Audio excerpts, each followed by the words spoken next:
ஜகத்குருவே சரணம். மந்த்ராலய மகான் மகாபிரபு ஜெகத்குரு ஸ்ரீ ஸ்ரீ ராகவேந்திர சுவாமிகளுக்கு ஆத்மார்த்தமான நன்றிகளையும் வணக்கங்களையும் அவருடைய பொற்பாத சுவடுகளில் பணிவுடன் சமர்ப்பிக்கின்றேன்.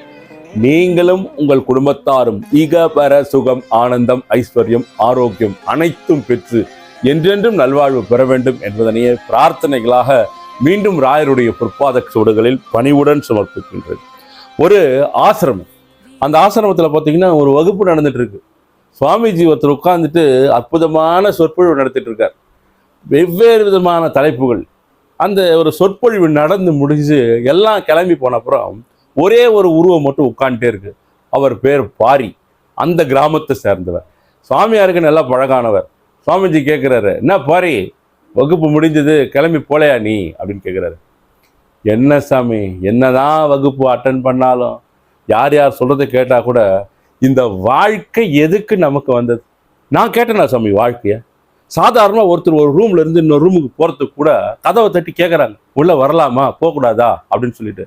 அதுக்கே அனுமதி வாங்கும் போது இவ்வளோ பெரிய வாழ்க்கை, இத்தனை வருஷம் நான் இங்கே வாழறதுக்கு நீங்கள் சொல்கிற மாதிரி அந்த பகவானே நம்மளை அனுப்பியிருந்தால் கூட ஒரு அனுமதி என்கிட்ட கேட்டிருக்கணும் இல்லையா? என்கிட்ட கேட்காம விட்டுட்டு இந்த இடத்துல வாழ்க்கை வாழ சொல்லி அனுப்புனா இங்கே எவ்வளோ ஏற்றங்கள், எவ்வளோ தாழ்வுகள், பணக்காரன் ஏழை, எவ்வளோ வித்தியாசம், இருக்கிறவன் இல்லாதவன், இதெல்லாம் பத்தாத்துக்கு பார்த்தா உடல் நோய் பிரச்சனை, எவ்வளோ பிரச்சனைகள் தொடர்ந்து வாழ்க்கை அது வாட்டு நடந்துட்டு இருக்கு. யார் சாமி கேட்டது இதெல்லாம்? இந்த வாழ்க்கையெல்லாம் யாரு கேட்டது இதெல்லாம்? அதுவா வந்தது, அதுவா வாழ வைக்கிறது, அதுவா முடிச்சு கூட்டிட்டு போயிடுது. என்ன இந்த பிறப்புக்கும் இறப்புக்கும் இடையில இருக்கிறது என்னதான் நடக்குது சுவாமி இது அப்படின்னு சொல்லிட்டு பாரி படப்படப்படன்னு பொறிஞ்சு தள்ளிட்டே இருக்காரு. சுவாமிஜி எதுக்குமே டிஸ்டர்பன்ஸ் ஆகும். அவர் எத்தனையோ பேர் இந்த மாதிரி கேள்வி கேட்குறவங்களாம் பார்த்துருப்பார். அவர் எல்லாத்தையுமே கரை கண்டு தான் உட்காந்துருக்கார். அப்படியே பார்த்துட்டே இருக்காரு. பார்த்துட்டே இருக்கும்போது பாரி கேட்குறாரு, என்ன சாமி பார்த்துட்டே இருக்கீங்க?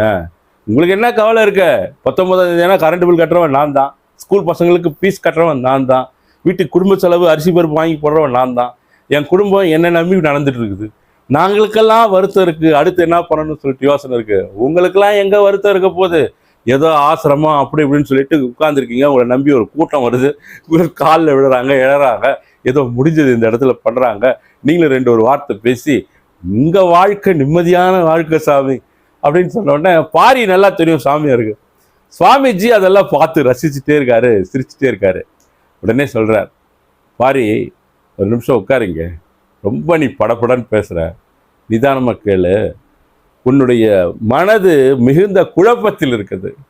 இந்த வாழ்க்கை அப்படின்னா இது ஏதோ உனக்கு விபத்தால வந்தது கிடையாது, ஏதோ தெரியாதனமா வந்தது கிடையாது, அறியாமையினாலும் உனக்கு கிடைத்தது கிடையாது. இதெல்லாம் ஒரு படிப்பினை, ஒரு கற்றல், ஒரு லேர்னிங்.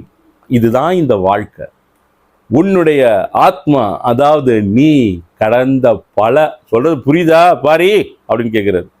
சொல்லுங்க கேட்டுக்கிறேன் அப்படின்றார் பாரி. கடந்த பல பிறவிகளாக நீ சேர்த்து வைத்த பாவ புண்ணியங்கள் அனைத்தையும் சுமந்து கொண்டு இந்த இடத்தில் வாழ்ந்து விட்டு வா அப்படின்னு சொல்லிட்டு அந்த மாபெரும் சக்தி உன்னை இங்கே அனுப்பியிருக்கு. உன்னுடைய பாவ புண்ணியங்களுக்கு தகுந்தாற் போல நீ நல்வினை தீவினை இதையெல்லாம் தொடர்ந்து அனுபவித்து அந்த கணக்கினை இந்த இடத்தில் நீ கழிக்க வேண்டும். நீ யார் என்பதை உணர்ந்து கொண்டால், நீ எதற்காக இங்கு வந்தோம் என்று உணர்ந்து கொண்டால், நீ இந்த உடல் அல்ல, என்றும் எப்பொழுதும் நித்தியமாய் இருக்கக்கூடிய பிரக்ஞை அப்படின்னு சொல்லக்கூடிய ஒரு கான்சியஸ்னஸ் அப்படிங்கிறத, அந்த ஹையர் நாலேஜ், அதை நீ கொஞ்சம் ஒரு தீப்பொறி அளவு, ஒரு ஸ்பார்க் அளவு நீ உணர்ந்து கொண்டால் உன்னை சுற்றி எப்பொழுதும் இன்பத்தை தான் காண்பாய் பாரி அப்படின்றது. என்ன சாமி இது, ஏதோ ஒன்று கேட்டால் ஏதோ கதை அழைக்கிறீங்க. நான் நாளைக்கு என்ன பண்ணுறதுன்னு யோசிச்சுட்டு இருக்கேன். நீங்கள் ஏன் வந்தேன், ஏன் இங்கே இருக்க போகிறன்ற கதையை சொல்லிட்டு இருக்கீங்க. அட போங்க சாமி அப்படின்றான். பாரு சொல்கிறத கேளு. ஒரு அரசன் என்ன பண்ணா, அவனுடைய ராஜகுமாரன், அந்த நாட்டுடைய ராஜகுமாரனை தேரில் உட்கார வச்சுட்டு நேராக வேட்டைக்கு கிளம்பி போகிறாங்க. ஒரு காடு, அடர்ந்த காடு, அந்த இடத்துல வேட்டைக்கு போட்டு அந்த வேட்டையாடி கொண்டே இருக்கும் பொழுது இந்த ராஜகுமாரன் அந்த இடத்திலிருந்து தவறி விடுகிறான், மிஸ் ஆயிடுறான் ராஜா கிட்ட இருந்து. அரசன் ஏதோ ஒன்று குறி பார்த்துட்டே இருக்காரு வேட்டையாடுறதுக்கு. திடீர்னு திரும்பி பார்த்தா ராஜகுமாரனை காணோம்.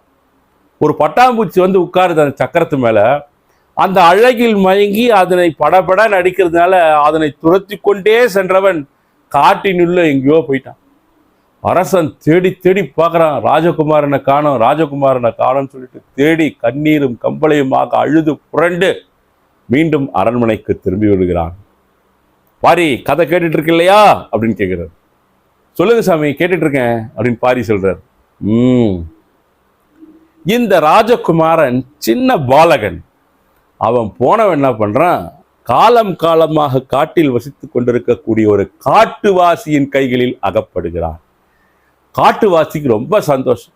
யாரோ ஒரு பையன் வந்திருக்கானே, சின்ன பையன் கிடைச்சிட்டான்னுட்டு அவனை சீராட்டி பாராட்டி அவன் அறிந்ததையெல்லாம் அவனுக்கு சொல்லி கொடுத்து நாளொரு மேனி பொழுதொரு வண்ணம் சொல்றாங்க பாருங்க. அந்த மாதிரி நாட்கள் கடக்க கடக்க கடக்க அந்த ராஜகுமாரன் வளர்ந்து விடுகிறான். வளர்ந்து ஒரு இளைஞன் ஆயிடுறான். அங்கே காட்டிலே இருக்கான். ராஜா எப்பெல்லாம் காட்டுக்கு வராரோ அப்பெல்லாம் தேடி தேடி பார்க்குறார், ராஜகுமாரன் இருக்கானா இருக்கிறானான்னுட்டு. இந்த முறை என்ன பண்றாரு, காட்டுக்கு அவர் கிளம்பி வரும்போது அவருடைய அரண்மனையினுடைய ஒரு ராஜகுரு இருக்காரு, அவர் ஒரு சுவாமிஜி. அந்த சுவாமியாரை உட்கார வச்சு அழைச்சிட்டு வரான். புலம்பினே வரான். இங்கே தான் குருநாதா நான் நின்றுட்டு இருந்தேன், இங்கே தான் விளையாடிட்டு இருந்தான், எத்தனையோ வருஷம் ஆயிடுச்சு, இனி அவன் கிடைப்பான்னு எனக்கு வந்து துளியும் நம்பிக்கை இல்லை அப்படின்னு சொன்னோடனே திடீர்னு பார்த்தா யாரோ ஒருத்தர் வேட்டையாடின்னு நடந்து வர மாதிரி பார்க்குறான் அந்த அரசன். உடனே என்ன பண்ணுறான், கூட இருந்த 2-3 வீரர்களை சொல்லி அந்த அவனை பிடியுங்கள் அப்படின்னு சொன்னோடனே அவனுக்கு பிடிச்சிடுறாங்க. அது யாருன்னு பார்த்தா அதுதான் நம்ம ராஜகுமாரன். ராஜகுமாரா, நான் யார் தெரியுதா அப்படின்னு கேட்குறாரு. அவனுக்கு ஒன்றும் புரியல. சின்ன வயசுல விட்டு போனாங்க, நினைவு தவறி விட்டது. காட்டோடு இருந்து அவருடைய தந்தையாரோட இருந்து, அதாவது தந்தையார்னா அந்த காட்டுவாசி, அவரும் இறந்து போயிட்டார். அவனுக்கு மறந்து போச்சு எல்லாமே. எனக்கு தெரியல நீங்க யாருன்னு சொல்றான். என்ன ஞாபகம் இல்லை, நம்ம இந்த இடத்துல தான் உன்னை நான் தவற விட்டேன் அப்படின்னு அரசர் அழுது கொண்டே கேட்கிறார். உடனே இந்த ராஜகுமாரன் சொல்றான், எனக்கு தெரியலங்க நீங்க யாருன்னுட்டு அப்படிங்கிறார். உடனே நம்ம குருஜி கூட உட்காந்து வர்றாரு இல்லையா, அவர் என்ன பண்ணுறாரு, இங்கே வா தம்பி அப்படின்றார். சொல்லுங்க சுவாமி அப்படின்னு இவருடைய கையை எடுத்து அவன் தலை மீது வைத்து தன்னுடைய தபோ வலிமையால் ஏதோ ஒன்றை தியானிக்கிறார். அப்படி தியானிக்கும் பொழுது திடீர்னு உடல் சிலிர்ப்பி கொண்டு அவன் உடனே அப்பா அப்படின்றான். தந்தையே, நீங்கள் தானே வந்துட்டீங்களா, இங்கே இவ்வளவு நாள் எங்கே போயிருந்தீங்க அப்படின்னு சொல்லிட்டு அவரை வந்து ரொம்ப பாசமாக அன்பாக அவரை கட்டி தழுவி கொண்டு வாங்க நம்ம அரண்மனைக்கு போகலாம் அப்படின்னு சொல்லிட்டு திரும்புகிறான். இதுதான் இந்த கதை. இந்த நிலையில தான் எல்லாருமே இருக்கிறோம் அப்படின்னு சொல்லிட்டு நாம் உணர்ந்து கொள்ள வேண்டும். இதுதான் நிலை. நீ காட்டுவாசி கிடையாது, உங்களுக்குள் இருப்பது வேறொன்று. அந்த வேறொன்று யார் என்று உங்களை உணர்த்துவதற்கு அந்த குருநாதனுடைய ஸ்பரிசம் உங்கள் மீது பட வேண்டும். எல்லாருக்குமே அவர் வந்து தொற்றுவாரா அப்படின்னா தொட வேண்டும், தொடுவதற்காகத்தான் காத்து கொண்டிருக்கிறோம். அப்படி தொடவில்லை என்றால் மகாபிரபுவே, ஜெகத்குருவே, ராகவேந்திர சுவாமிகளே, என்னையும் ரட்சிக்க வேண்டும் சாமி, எனக்கும் உங்களுடைய அருள் தரணும், உங்க அனுகிரகம் தரணும். இந்த பிறப்பிற்கும் இறப்பிற்கும் இடைப்பட்ட இந்த சொற்ப வாழ்வில் பிறவி எடுத்திருக்கக்கூடிய எனக்கு நீங்கள் யார், நீங்கள் எப்படிப்பட்டவர் என்பதை உணர்ந்து கொள்ளக்கூடிய அளவிற்குண்டான சிற்றறிவு எனக்கு கிடைத்தது. உங்களை உணர்ந்து கொண்டதால் அந்த சிற்றறிவு எனக்கு பேரறிவாக மாறியது. நித்திய சுடராய் என் இதயத்தில் என்றும் உங்கள் நினைவுகள் தங்க வேண்டும், அவை என்றும் உறங்காமல் விழித்து கொண்டிருக்க வேண்டும். உங்கள் அனுகிரகம் தவிர இந்த உலகத்தில் எனக்கு கிடைப்பதற்கு வேற ஒன்றுமே கிடையாது குருநாதா, தயவு செய்து அருள் பாலியுங்கள், அருள் கொடுங்கள் அப்படின்னு சொல்லிட்டு குருநாதர்கிட்ட ஆத்மார்த்தமாக நீங்கள் பிரார்த்திக்கும் போது மகாபிரபு ஜெகத்குரு ஸ்ரீ ஸ்ரீ ராகவேந்திர சுவாமிகள் உங்களுக்கு உண்டான அனுகிரகங்களையும் ஆசிகளையும் நிச்சயம் தந்தருள்வார். மிகப்பெரிய சன்னியாசிங்க அவரை. நீங்கள் டாப் மோஸ்ட் உலகத்தின் அந்த லிஸ்ட் அவுட் பண்ணிங்கன்னா எத்தனை யோகிகள், எத்தனை தபஸ்விகள் இந்த நாட்டில் அவதரித்திருந்தாலும் கூட, இந்த குளோபில், இந்த உலகத்தில், பிரபஞ்சத்தில் இருந்தால் கூட குருராஜருக்கு என்று தனித்துவமான இடம் ஒன்று இருக்கிறது. ஒரு நாடகம் நடக்குது, அதில் ஒருத்தர் பிச்சைக்காரன் வேடம் அணிந்து நடித்து கொண்டிருக்கிறார்.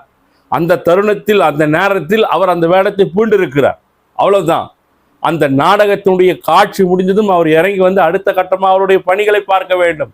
அவருக்கு இருக்கக்கூடிய இயல்பு என்பது வேறு, அவர் ஏற்றிருக்கக்கூடிய பாத்திரம் என்பது வேறு. நான் பிச்சைக்காரனாக நடித்தேன், இல்லை செல்வந்தனாக நடித்தேன், இல்லை டாட்டாவாக நடித்தேன், இல்லை பிர்லாவாக நடித்தேன், இல்லை செல்வ செழிப்புடைய சீமானாக நடித்தேன், அப்படியே இந்த உலகத்தில் நான் வாழ்ந்து கொண்டிருப்பேன் அப்படின்னு சொல்லிட்டு நீங்க இறங்கி வந்து இந்த வெகுஜனத்தோடு வாழ்க்கை நீங்கள் நடத்தும் போது இப்படிதான் நடப்பேன்னு சொன்னா அது வாய்ப்பே கிடையாது. உள்ளுரை நீங்கள் யார் அப்படிங்கிறத நன்றாக உணர்ந்து கொள்ளுங்கள். குருராஜரை அறிந்து கொண்ட நீங்கள் நிச்சயமாக ஒரு அருள் செய்யப்பட்ட ஆத்மாவாகத்தான் நிச்சயமாக இருப்பீர்கள். அருள் செய்யப்பட்ட ஆத்மாவாக, புண்ணியம் செய்த ஆத்மாவாக இருக்கும் பட்சத்திலே தான் குருராஜருடைய திருநாமத்தையும் அவரை பற்றிய நினைவுகளையும் நம்மால் சுமக்க நேரும். இல்லைன்னா வாய்ப்பே கிடையாது.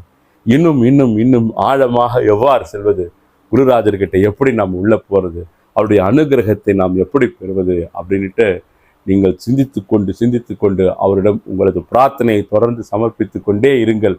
உங்கள் வாழ்க்கையில் நீங்கள் சந்திக்கக்கூடிய பிரச்சனைகள் எல்லாம் ஒன்றுமே கிடையாது. அது ஒரு தூசு.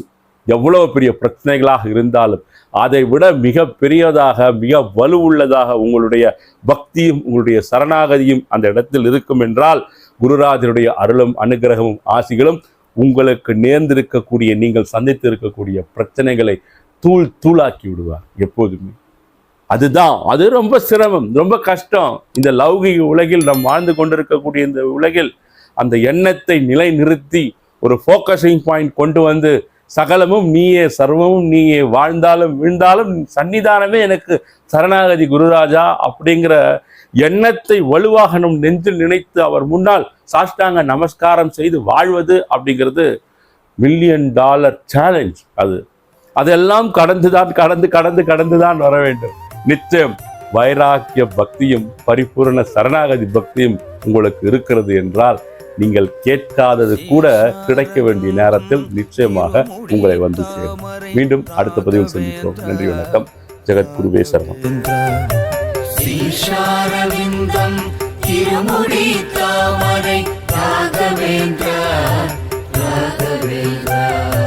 முகாரவிந்தம் திருமுகத்தாமரை ராகவேந்திரா ஸ்ரீ ராகவேந்திரா.